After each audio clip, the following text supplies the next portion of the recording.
Hey, what's up, you guys? Bloody Jacob here to bring you another movie review. This time we're going to be talking about Resident Evil, which was released back in 2002.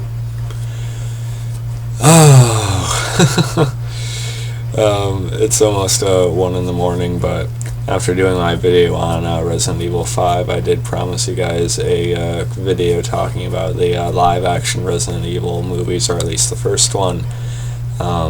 Depending on how my experience watching the first one went.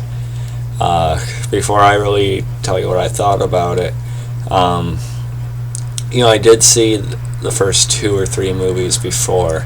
I think I remember seeing parts of this one, Apocalypse, and a little bit of Extinction, I think, are the first 3.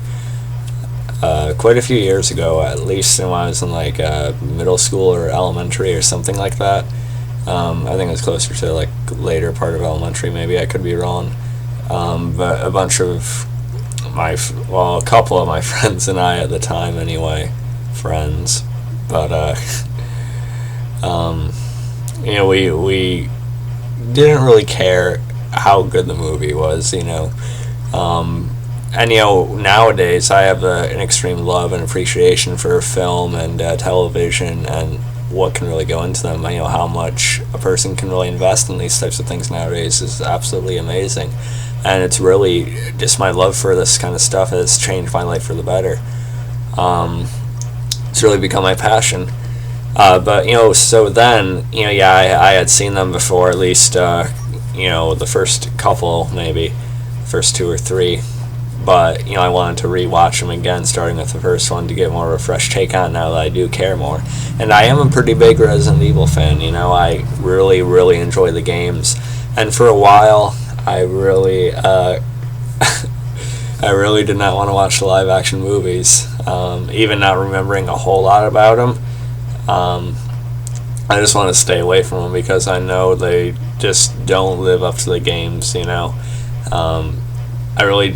I really just thought and think to an extent they do an injustice to the games, even if they're not trying to be exactly what the games are. I feel like people see these movies and just think the games are just that simple, whereas the games actually have some compelling stories and mysteries and some, pretty damn interesting characters. Whereas people see the movies and they just see it's like a big action shoot 'em up, and that's pretty much it. So of course I hesitated for a long time to watch this, but I did last night on my computer. And how did it turn out? It was decent, actually. It wasn't that bad. I'm going to be watching the next few, or at least the next couple anyway, and seeing how that goes, and I'll go from there. But the first movie was actually not as bad as people say, at least as far as the first movie goes. Some interesting things to note about this before we really dive into it a little bit more is that originally when they were planning on doing a Resident Evil live-action film, George A. Romero was actually the one who was supposed to be behind it originally. I think he had wrote a script or something along those lines, but he had gotten his hand into what the story was going to be. And so, of course, if you don't know who George A. Romero is, just please look it up. But he's just he's a legendary guy in the horror film genre. Of course, responsible for things like Night of the Living Dead, Dawn of the Dead, Day of the Dead, things like that. And a lot of people look to him as the definitive creator when it comes to this stuff, the definitive guy, to make things like this. So George A. Romero would have, catapulted this movie in a different way in a lot of people's eyes, or at least gained even more interest than what was already there, maybe. I guess his version involved characters from the actual games. As far as I read, or as far as I can remember, his idea was that it would center around Jill Valentine and Chris Redfield, who are major characters in the video game series. Chris Redfield being one of my favorite characters in the whole thing, along with Ada Wong. Would have kind of played similar to, the first couple games where, as far as, this whole, mansion as far as what the original game was with Chris and Jill, with the whole mansion setup and what happened with Wesker and such. And I think if that had actually come to fruition, this movie probably would have been more generally successful to most people. And another little note about this movie is that originally it was going to be titled Resident Evil Ground Zero. But, of course, after what happened with, I think, 9/11 they had to change it because, of course, they didn't want people to, think about that when they would see the title of their movie. Which is obviously understandable. And so it was actually intended as a prequel at one point, too, to the video game series.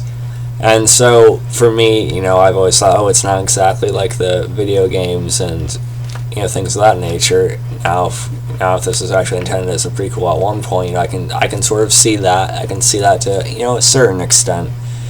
That does help it a little bit in a way, I guess.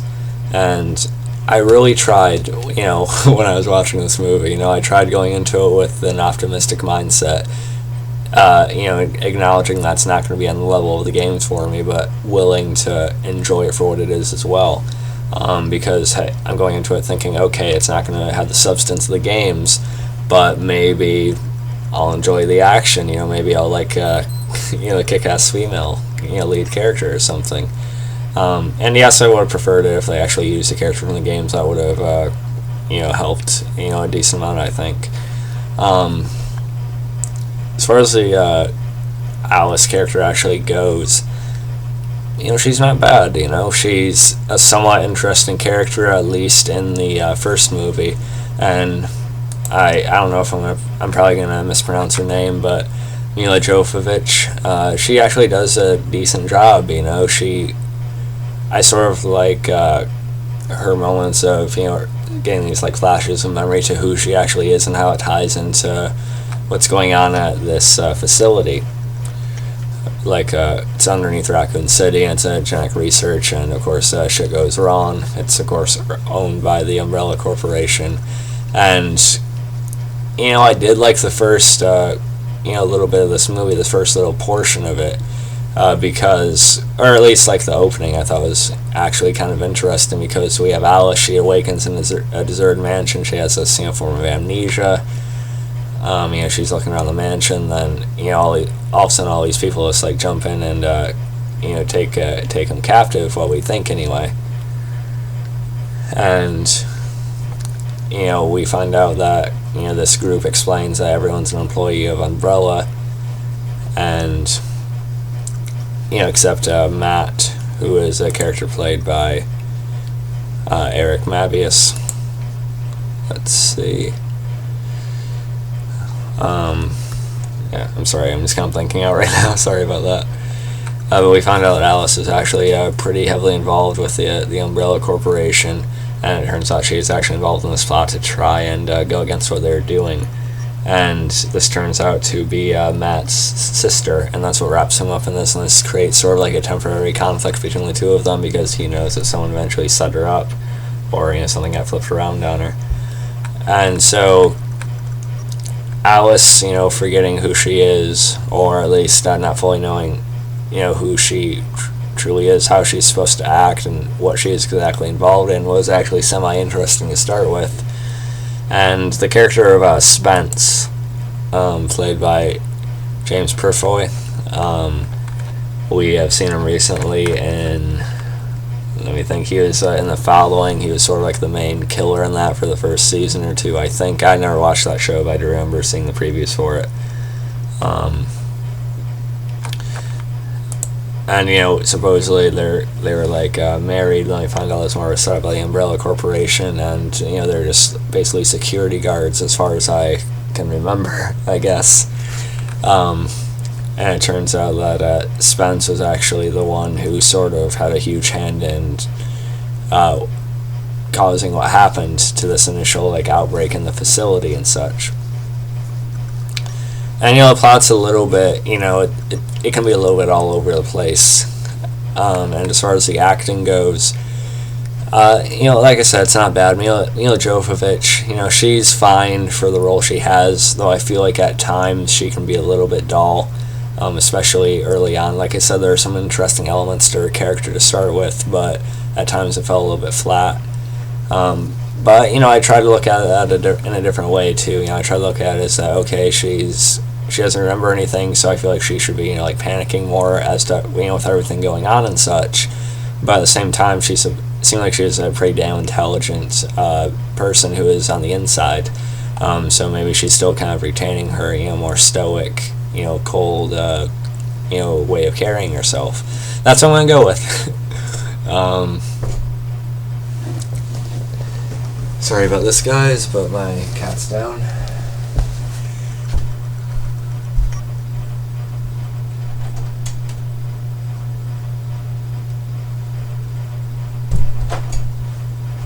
Sorry about that, guys.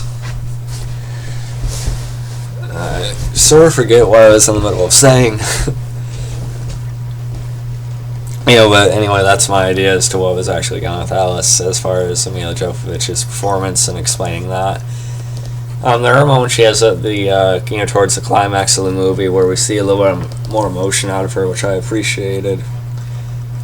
And I'm looking forward to seeing how she is with the character, in the later films. Some people would be shocked to hear that I'm interested at all, but we also have Michelle Rodriguez in the movie. Michelle Rodriguez is an actress I actually like a good amount, Of course, she's known for being in, the Fast and Furious movies lately. That's kind of what she's, that's what she's attached to right now. And, the Fast and Furious movies, they're okay. They're just action films. They are what they are. But I find her to be a likable actress. She's not great, but, she gives some enjoyable performances. And this, she's probably one of the better parts of it. And, with Milla Jovovich, she can be good, but, she's a little bit sometimes. But Michelle Rodriguez, I feel like she's a little bit more consistent with her performance of Rain in the movie.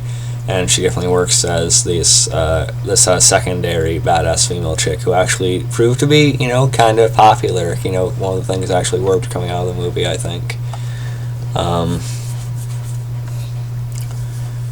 And as far as the rest of them goes, they're okay. And bringing up George A. Romero again, makes me think, okay, how are the zombies in this movie? Even though George A. Romero was involved in, of course, him being like this face of the zombie subgenre, the zombies or the infected, with the for some reason the T virus, I think is the name of it. People are gonna hate me for forgetting the name of that, but it's late and I got back from work not too long ago. But yeah, it's a T virus. I gotta go into work pretty early in the morning too, so that kind of sucks. Anyway, zombies don't actually look, fine. They look good. They're not mind blowing or anything, but the effects on them are actually for the most part practical, as far as I know. I know there are certain effects and wounds on them that are done with CGI. It's pretty obvious, but it's not terrible even in those instances. I've seen worse in newer movies, and how the zombies look in general are actually better than some of the actual George A. Romero zombie movies. I like Day of the Dead quite a bit, but the zombies in that just don't really work for me. I'll say that the zombies in Resident Evil here look better than they do in those, so I can give that as a compliment. Like I said, the first part does use some suspense. It's not a complete gore fest, but it does sort of become a shoot 'em up. Because we get a sequence of a bunch of zombies coming out from all over the place. It turns out to be this trap by the Red Queen, who they eventually have to use to try and get themselves out of there. It was a little bit creepy at first, because at first we just see this one zombie just dragging this axe on the ground and walking towards him. So that was a little bit creepy. We also see a licker in this movie which is a pretty memorable creature for fans of the games. And of course, he's done with that one's done with mostly CGI, I think. Though I feel like for the first form of it, before he got a little bit more mutated, it did look like they did perhaps use some practical with the first part of it anyway. let's see. I thought of something else to say, but now I forgot.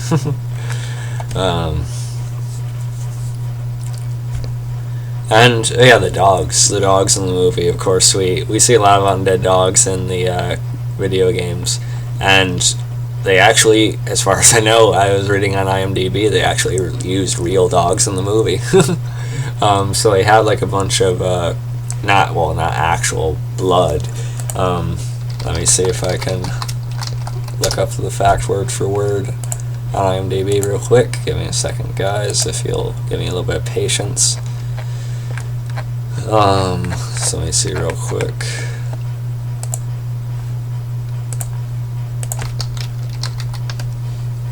Yeah, it says the crew had a hard time dealing with the dogs who kept licking the blood and meat off themselves. Okay, I don't know what they used, to, create the blood and meat, like look for them, sort of like the veiny look on them and stuff. But it's impressive they actually use practical effects on these dogs, I guess. I was going to say they must have been somewhat well trained, but then again, it looks like they kept on licking the stuff off themselves, which is kind of funny. But the dogs actually do look like they're running around, so that actually made it somewhat intense. And the shot of Milla Jovovich, like bouncing off the wall, then going into this kick as the dog's jumping at her, I'll say that was a pretty cool shot. Some people think that's too Matrixy. They think that's a little bit too over the top, and it is. But I was reading again more little facts about the movie, and I kind of agree with it. I read that there's some shots in the movie that are a direct nod to like how some things are set up with the camera angles in the games, and I can see that here. And there are little nods to what the games are, even though it's a separate story from what we know in the games. Like the whole mansion, and just of course like little elements here and there do remind you that it is at least inspired by the game series. And I think it's something people need to remember. The more I talk about the movie again, the more I'm actually getting to be more positive about it, to be completely honest. Again, it's not on the level of the games, but for what it is, people need to cool their jets on it a little bit, I think. Who knows, maybe I'll hate it again by the time I watch more of the movies. But people, they have to remember that these movies aren't necessarily trying to be the games, story, character-wise, and different things of that nature. It was originally promoted as like inspired by the hit game series, or like basically that was just inspired, not completely based off of it or anything like that. It has elements of the game series in it, and I can see that, so reminding myself of that makes me look at it in a little bit better way, I think. And think about Milla Jovovich in the movie again. She's pretty cool. Her performance did get better as it goes along, sort of actually meshing up reasonably with Alice's mental state in the movie. I hear she becomes a little bit more robotic in the later ones as she, gains like more power from whatever she becomes. I'm not sure yet because, I need to watch them. But as of right now, I think her performance is fine. She has the look of a badass chick. Of course she's attractive looking. I'm not going to deny that either.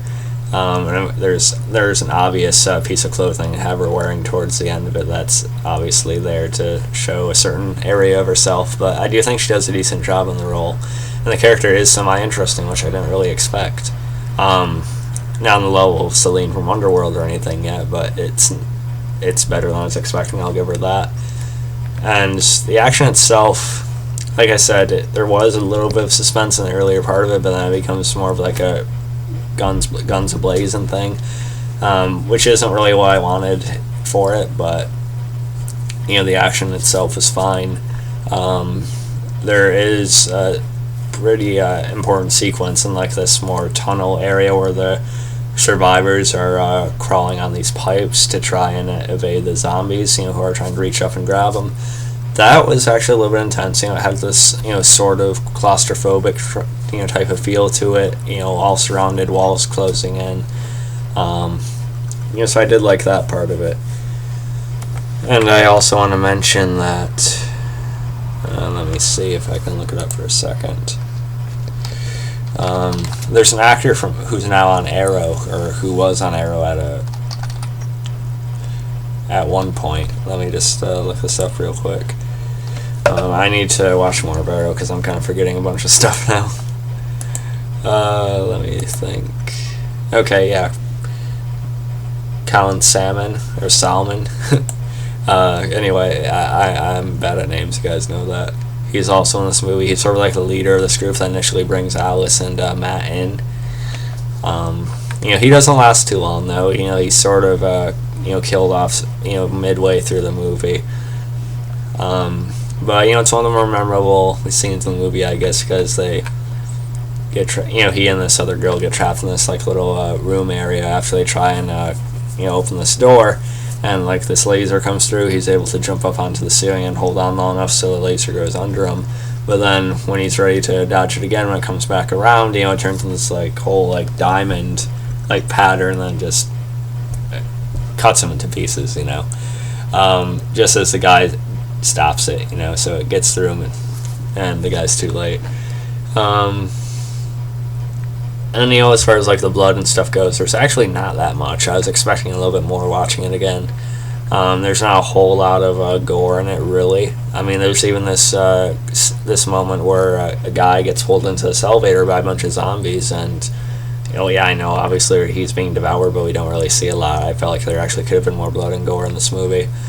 I'm not sure how it is in the sequels, but that's what it is there. And as I said, it turns out that Spence is actually involved with, how this particular incident started anyway.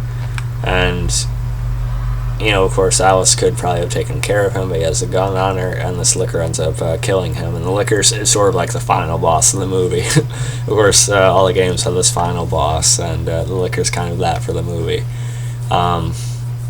But at least in the movie's case, it doesn't keep going and going and going. It's not like we think the liquor's dead and it comes back about 3 times. That's even with a lot of the Resident Evil games. That's one of the kind of frustrating things about them. Like I said, the liquor's fine. I kind of like it better when it's a little bit smaller. Now it's like gigantic, complete CGI thing. But it is what it is. And the ending is actually it's actually kind of interesting. I think he was actually wounded by the liquor. Yeah, he claws Matt.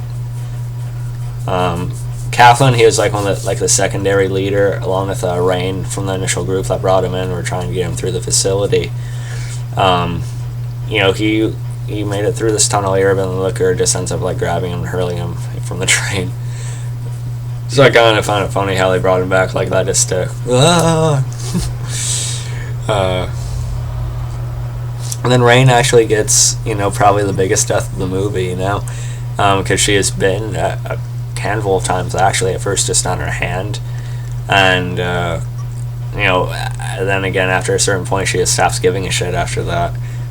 They do think there's this cure that can work, but it ends up not being all they wanted it to be, and, they're finally forced to put Rain down as the Looker's attacking the train.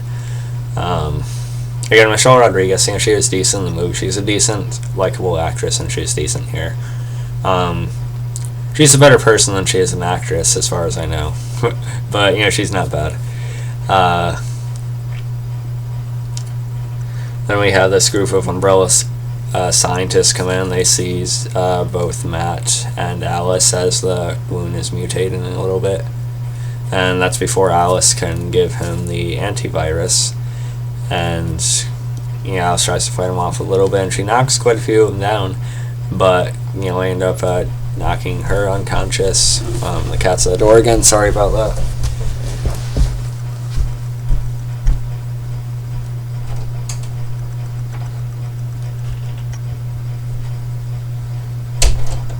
I don't know why she's running through a litter box. That isn't a good thing. But so I take Alice and Matt in, and I sort of like how Matt and Alice's relationship developed, not really a relationship, but once Matt found out she was the one that supposedly set up his sister, I thought that dynamic made it a little bit more interesting. They didn't emphasize it as much as they should have, obviously, but You can tell they end up sort of having a connection, and Matt's taken in, and we hear that he's to be put in the Nemesis program, and the Nemesis, of course, being a major boss in the earlier video games. And I remember him being a key part of the sequel, Apocalypse, and I should be watching Apocalypse soon. I am interested enough to watch the next one. I'm actually sort of looking forward to it, surprisingly.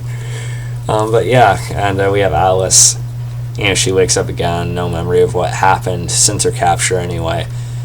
She's in the Raccoon City Hospital. She manages to escape, and she goes outside, and we see the city in ruins. There's no one. It's abandoned. We see a newspaper clipping that says that it had risen, and apparently T-virus has spread from the hive. Umbrella had reopened the hive, and the T-virus has spread, and creating an army of undead, and that's kind of the setting for the city in the next one, so I'm actually kind of looking forward to that. And Alice takes a shotgun from a cop car, and she starts walking. But so overall, Resident Evil wasn't as bad as I was expecting it to be, at least the first one. I can't say anything yet to defend the series as a whole right now, but I did actually find some enjoyment out of it. The action was okay for what it was. It is what it is. It's action. There was some suspense and a decent mystery with the Alice character towards the beginning and middle of the movie, and I do like the flashes of her as she's getting it back. And I sort of like her process throughout the movie. And Milla Jovovich, she gets better and better as it goes along. Not incredible though, but I do like her. Michelle Rodriguez is okay, as is the rest of the cast. Another thing, the dialogue. Let me spray it real quick because there's a litter box in my room. And it's in my room because I never told you guys I live with my aunts, my cousins, my parents, my grandma. So it can get a little crowded in here. So not my place is where the litter box is acceptable. So anyway, okay. The dialogue, it's not very good. For like the first few games, the dialogue's not great. It's kind of like that. I guess I can't bash it too much because it is kind of like the games to a certain extent in that area anyway. Although I feel like in some of the later games the dialogue got better. And I know a lot of people hate Resident Evil 6, but I absolutely love Resident Evil 6, the game. I just think the story and characters got better and better along with the dialogue and writing and such. But as far as in this movie, dialogue just has a lot of exposition, and it's a lot of like characters telling each other what to do or asking questions and stuff like that. So there's not really a lot to it in this movie. But like I said, there's some decent performances in it for what they are anyway. Milla Jovovich, I could see enjoying her as Alice as the movies go along. I kind of look forward to seeing her become even more of a badass. Even if she's not like great to me now, I'm liking her enough to watch her more. I'm not as angry with these movies now because I know they're not trying to be the games exactly. I know they're just they initially said it was just gonna have elements of it, so I'm not fine with it. But if it's loosely based on it and they say that, then you can't really bash it too much for not being exactly like games, as long as it has little pieces of it in it. Even though I do wish it had been more like George A. Romero's initial idea with Chris and Jill and such, but it is what it is. I'm trying to take it for what it is anyway. Even though it's a lot more simple than the games, I do think there's enjoyment to be had, at least with this first movie. I'm looking forward to seeing my thoughts on the other ones once I watch them. But yeah, so there's my review of Resident Evil from 2002. Let me know what you guys thought of the movie and sort of like the series as a whole without spoilers, and as well as what people think of it in general. Does it deserve all the hate it gets? I don't think so, but let me know what you think. But yeah, catch you guys next time. Follow me on Facebook, Twitter, and look for InSpoiledDead.com, and peace.